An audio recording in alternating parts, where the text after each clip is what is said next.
Okay guys, dahil paborito ko si Heart Evangelista is babasahan natin si Heart Evangelista ng kanyang buhay pag-ibig at sa kanyang sitwasyon. Dahil siya ay aking favorite artista sa Pilipinas is gusto ko siyang basahan ng kanyang buhay pag-ibig at sa kanyang sitwasyon, sa kasalukuyan, sa kanyang ginagawa at sa kanyang nararamdaman. Okay. Para to kay Heart Evangelista na artista sa Pilipinas na sikat at napakagandang babae. Okay, para kay Heart Evangelista. Sa kanyang pag-ibig muna. Para kay Heart Evangelista, andito ang patience, okay? Some things still need to be dealt with for this connection to manifest. Okay, nandito yung haba ng pasensya o pagpapasensya sa relasyon ng dalawang taong nagmamahalan para ang kanilang connection ay mas lalo pang mag-grow o minamanifest nila ang bawat isa, okay? Para lalo pang mag-grow. At kailangan dito ng malakas na umatinding pasensya sa pag-ibig nilang dalawa. Okay? Para kay Heart Evangelista sa kanyang pag-ibig, buhay mag-asawa is ano nga ba ang message dito para sa kanya? Paborito ko talaga kasi ang kanyang mukha, napakaganda at sabihin natin na siya ay supladita at walang pakialam. Ba't yun naman talaga ang maganda? Walang pakialam sa sasabihin ng ibang tao. Okay? So, bawal kayong mag-bas, guys. Okay? Huwag niyo akong i-bas. Okay. Para to kay Heart Evangelista sa kanyang buhay pag-ibig. Okay, nandito ang distance. The separation you are experiencing is necessary to help the relationship grow. Okay. Ang kanilang pag-ibig ng kanyang asawa may ba ay laging nakadistance? Distansya literal o distansya nasa Pilipinas. Yung asawa niya, siya naman ay nasa ibang bansa. Okay? Kumbaga ito ay nakakatulong o pwedeng makatulong kung ano ba talaga ang relasyon nilang dalawa. Kung ito ay kahit sila magkalayo ay mapapansin nila kung ito ba ay nag-grow o hindi na. Okay? Makaka-help ito sa kanilang relation kung dapat pa ba itong mag-grow o hindi na. Okay? Kahit sila ay magkalayo o o distansya silang dalawa. So, ang pag-ibig na to ay may halong distansya isa't isa at pasensya na rin. So, kung sila siguro ay magkatabi o lagi magkasama ay may mga konti silang may gap kasi din sila sa kailang edad. Okay? Hindi naman ligid sa kaalaman ng iba ng lahat na sila ay may gap. Pero sila ay pinagtagpo. Sila ay soulmate kasi guys. Okay? Sila ay ang person na yun ay galing sa past life niya. Kumbaga, walang makakapigil sapagkat yun ay itinadhana para sa buhay ng dalawang tao. Nung makita at makilala niya ang kanyang partner ay parang kilala na niya ang taong yon sapagkat kilala na ng puso niya. Okay? So, walang nakapigil o walang makakapigil sa kanilang pag-ibig o sa pag-ibig ni Heart sa kanya. Okay? So, kailangan dito ng pasensya. Okay? At isa pang message dito sa buhay pag-ibig ni Heart Evangelista. Okay? Nandito ang be honest. Heart-to-heart conversations are necessary. It is safe for you to talk about your feelings. Okay? Speaking of Heart Evangelista is heart-to-heart conversation is kailangan nilang gawin sa isa't isa para kailang pag-iibigan ay hindi maglaho o hindi maging miserable. Kumbaga, is magkaroon ng heart-to-heart conversation. Katulad ng kanyang pangalan is Heart. Okay? Pag-uusap ng puso sa puso sa kailang mga nararamdaman both sa kanilang dalawa. Okay? So, sila ay lagi magka-distance o distansya sa isa't isa na nakakatulong din para malaman ng bawat isa na sila talaga ay may pag-ibig pa kahit sila ay magkalayo. Okay. Sitwasyon ni Heart Evangelista, artista sa Pilipinas na napakaganda at mataas ang pangarap. Walang tigil sa pagtupad ng kanyang pangarap, si Heart Evangelista. Okay, tingnan natin ang kanyang mga sitwasyon sa kasalukuyan para kay Heart Evangelista. I need 4 messages dito para kay Heart Evangelista na artista at tinahangaan sa Pilipinas. Alam ko maraming galit sa tao na yun, sa bata na yun, pero siya ay napakaganda sa paningin ko, okay? Okay, siya ay may mga pinagpipili ang maraming trabaho o napakahalagang magagandang offer sa kanyang kasalukuyan. Nagja-juggling siya, hindi niya alam kung alin dito ang kanyang pipiliin sapagkat ito ay mga big offer. So siya ay may mga pagdadoubt sa sarili. May mga offer din siyang hindi nakikita sapagkat merong mga bagay siya kasing mga naaalala sa kanyang nakaraan na mahalaga. So yung mga paparating na mga offer, paparating na mga magaganda na dapat ay kanyang nakikita ay hindi. Siya ay nakatutok doon sa natapos na. Okay? May mga alaala siyang na, kumbaga may mga good memories siguro siyang naaalala galing sa nakaraan. At yun ang gumugulo sa kanyang isip sa kasalukuyan. At nandito ang King of Wands. Ito ay Aries energy. Okay? Meron sa kanya nagmamasid sa malayo. Maybe ito ay kanyang asawa, okay? Nagmamasid sa malayo, but ang person nito ay may mga inuutusan, something na meron siyang hinihinga ng tulong na tingnan mo si Heart, okay? Tingnan mo si Heart, but hindi naman siya yung tipo nagsasalita, okay? Siya ay may mga inuutusan, nakatingin siya sa malayo. At nandito ang Judgment. Ito ay family, okay, kasal, at maaaring nangangailangan dito ng konting attention ng kanilang marriage. Okay, talaga. Humihingi ng attention na bigyan pa ng paganang basbas galing sa langit na magtagal pa ang relasyon na to. Maaaring silang dalawa ay humihiling nito kay God na i-bless ang kanilang pagsasama at maging matagal pa. At titignan natin yan. Message dito sa sitwasyon ni Heart Evangelista. May mga offer siyang maraming natatanggap sa kasalukuyan at hindi niya alam ang kanyang mga pipili-piliin sapagkat magaganda ito lahat. Okay? At sino tong King of Cups na to? Ang King of Wands. Maring ito ay kanyang husband na tinitingnan siya from a distance.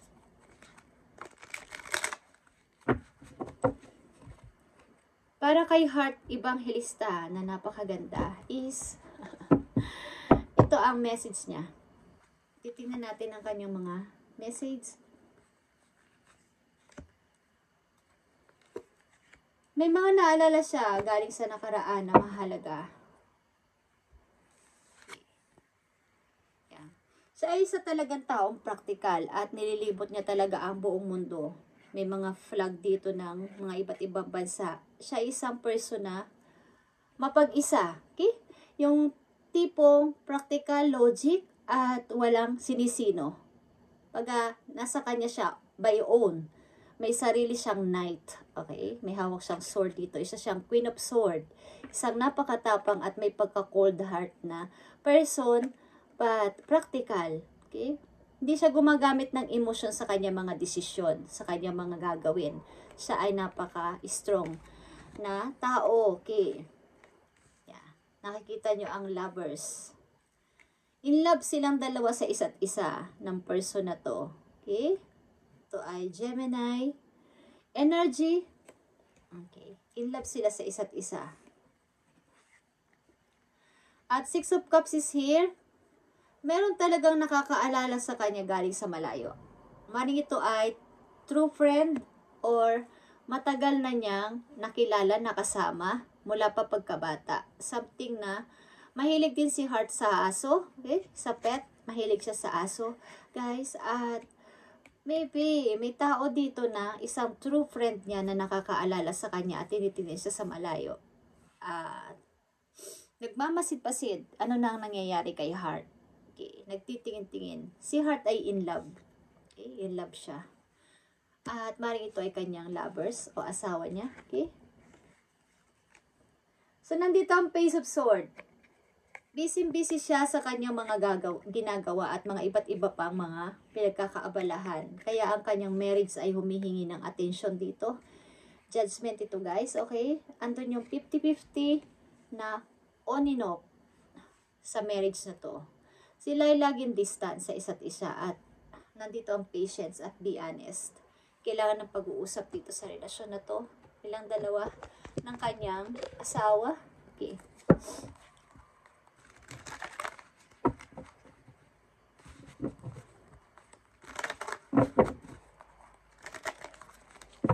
Sa totoong buhay naman talaga ay mahilig siyang pumunta sa iba't ibang bansa guys. Okay? Marami ditong flag at siya ay namimili sa dalawang or 2 or more na opportunity. Ito ay sa ibang lugar.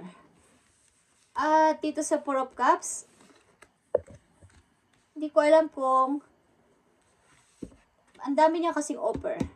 Offer din ng love is marami. Si Heart. Okay.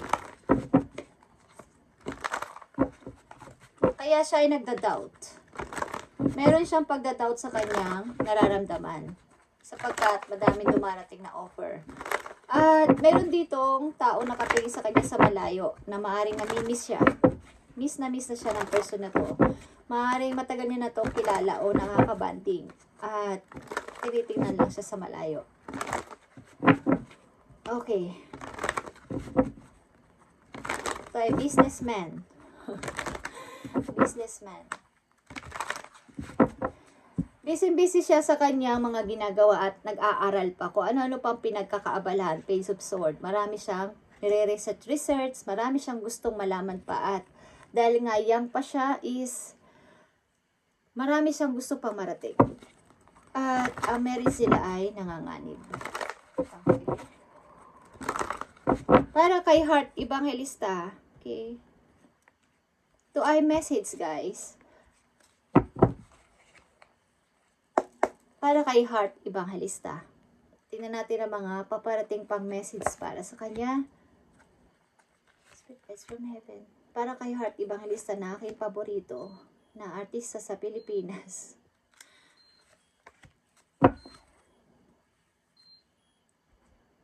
Ano pa mga paparating na message para kay Heart? Miss Heart Evangelista. Hindi ko alam kung siya ay nagkaanak guys, okay? But siya ay mayroong phobia sa kanyang pagiging isang babae, okay? Nagkaroon siya ng phobia na hindi ko mapoprotektahan ng aking anak, okay? Kumbaga, magkakaroon siya dito ng anak soon, okay? So, dito yung Prince of Arrows. Bilang isa siyang young, is talagang siya ay mapusok sa lahat ng gusto niyang gawin. Pag gusto niyang magdesisyon, gusto niya agad gawin. Wala siyang kumbaga inaatrasan. Wala siyang inuurungan sa kanyang mga gagawin. Nakita niyo ang power. Nandito ang dalawang couple na powerful. At ito ay young and old couple. At di naman ligid sa atin na sila ay may gap ang kanilang age. Sila ay nakaupo sa trono, okay? Sila ay mga king and queen. Kumbaga ay talaga namang ang kanyang asawa ay namumuno sa isang lugar. So sila ay talaga ay mataas ang antas, okay? At sila ay powerful couple kahit ano pang mangyari. Nilalabanan nila ang pagsubok sa kanilang pagsasama, okay? At ito si Heart. Queen of Pentacles, talagang matagumpay na person at independent sa lahat ng bagay. At unti-unti, siya ay nagkakaroon ng pagka-matured, okay? Nakikita nyo naman ang Queen of Pentacles. Talagang siya ay may hawak na malaking coins dito at siya ay nananagana sa kaperahan. Okay, si Heart Evangelista. So, tingnan natin ang message pa para kay Heart Evangelista. Kailangan lang dito ng patience sa kanilang relasyon at maaaring lagi na silang distance sa isa't isa. Pero ang pag-distansya na ito ay nakakatulong sa kanila para ang kanilang relasyon ay lalo pang mag-grow. Okay? Nagkakaroon ng trust kasi sa isa't isa at kumbaga ay pagtitiwala sa isa't isa kahit magkalayo. At nandito yung be honest, heart-to-heart conversation. Ang kailangan nilang dalawa para sa kailang feelings, kung ano at ayaw at anong hindi na dapat nilang mangyari sa kanila. Sa kanilang nararamdaman is dapat ay sabihin nila sa isa't isa ang kanilang feelings. Tingnan natin ang message pa dito para kay Heart Evangelista. Artista sa Pilipinas na napakaganda. Tingnan natin ang message para kay Heart Evangelista. The calm is here para sa kanya. I breathe, live and grow the light within me. I do one thing at a time and focus on the present moment. I cast off my doubts, all fear dissipates and I find peace in my being. Okay, siya kasi yung taong kalmado lang talaga. As sabi ko, wala nga siyang pakialam sa sasabihin ng ibang tao.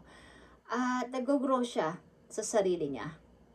Ginagawa niya ang mga lahat ng bagay on time, one thing at a time, and nagpo-focus siya sa kanyang present moment. Hindi siya tumitingin sa nakaraan.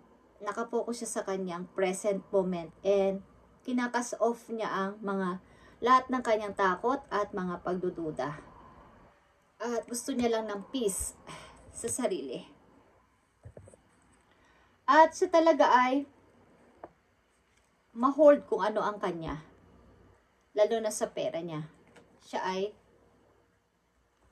hino-hold niya. Hindi siya akin to, okay? At napakarami niyang offer. May mga offer din ng pag-ibig. Si Heart, marami. Okay? Maraming offer ng pag-ibig si Heart. Maraming manliligaw si Heart. Kahit meron na siyang asawa. May mga nagpapahiwatig sa kanya. Okay? So, hindi natin yan masisisi. Kahit naman lahat ng tao ay humahanga. Okay. Tingnan natin ang message dito. Para sa pag-ibig ni Heart at ang kanyang asawa. Powerful ang marriage na to. Maaring lahat ng problema, okay, is kaya nilang paglabanan.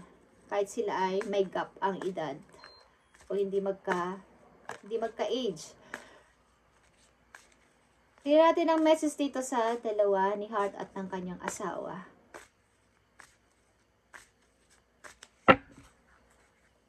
Thank you. Nandito ang embrace. Embrace what destiny has in store for you. Okay.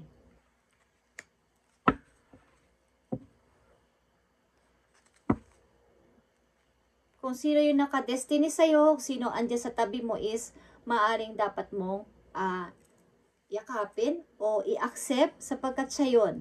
Siya yung taong ibinigay sa'yo. Okay? Nandito ang admire is, it's time to think of everything that you admire in your partner. Okay? Sila ito ng kanyang husband.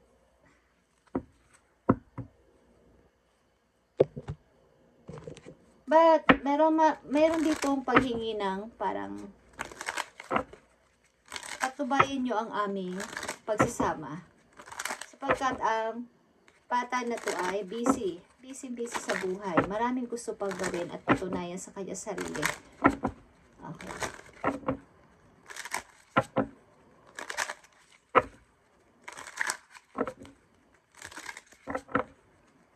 Maaari siya ay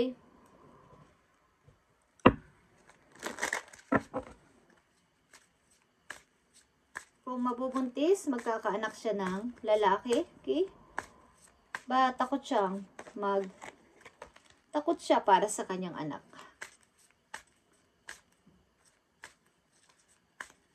Tingnan natin ang message dito para kay Heart Evangelista. Para kay Heart Evangelista, na aking paborito.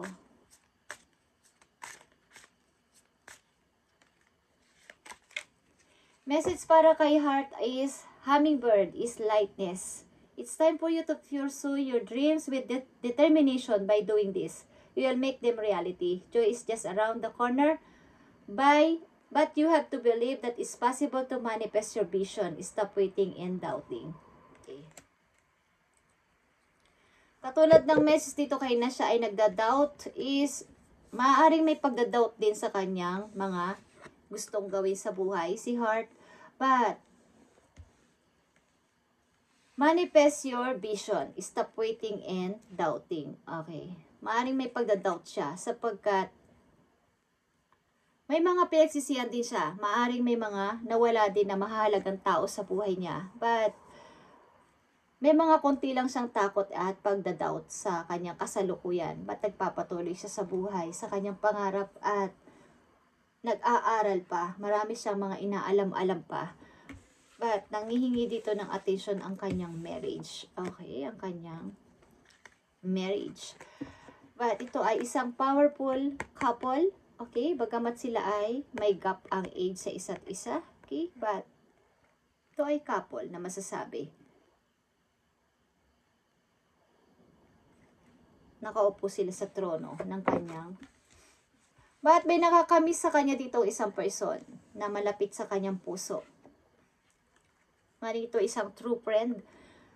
Okay, loyal friend na matagal na niyang kasama.